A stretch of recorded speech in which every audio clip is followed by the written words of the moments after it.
Hello. New preset.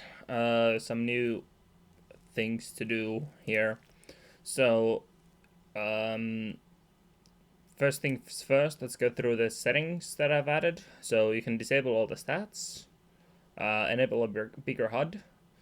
I've got enabled HUD explanations in the HUD, so you can hide those from here. I'll show you what the HUD looks like in a second. Skip assemble your heroes. This is it just skips the assemble your heroes phase if I have this enabled. You can change the original setup, how long the setup is when you start the game. This is a lot. I've used this a lot for the for testing mainly. I just put it to 10 seconds so I can start the game immediately. During setup, there is the adding time. You can change how long time you add each time, like with each key press.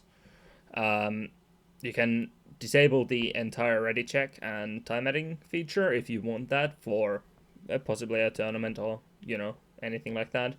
You can disable the teleport from spawn for defenders as well. Then you can change the stats.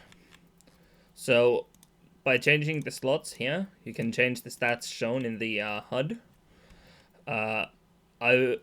It does work if you have like stat 4 disabled entirely. It does work like this. I would suggest though not having two of the same. If you have two of the same, it does bug out. You can still see it, but it only shows the latest event in the game.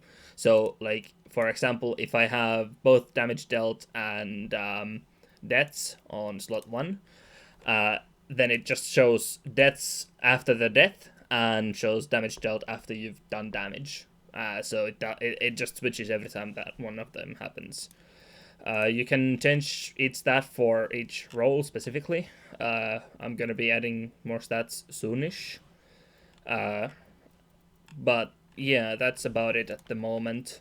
Let's go in game so I can show you what the stats look like. Now arriving at Lijiang.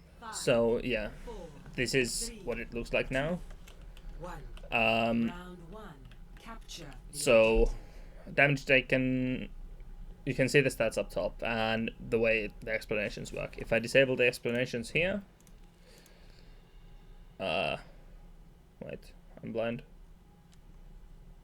Like this. Now it hides the explanations. The only issue is that the stats aren't the same for each role, and you can change them. So that's why I added the option to have the explanations enabled. And of course, the hero slide shows on the HUD next to the stats when there are players in the game. Thanks for watching. Hopefully the preset works for you guys.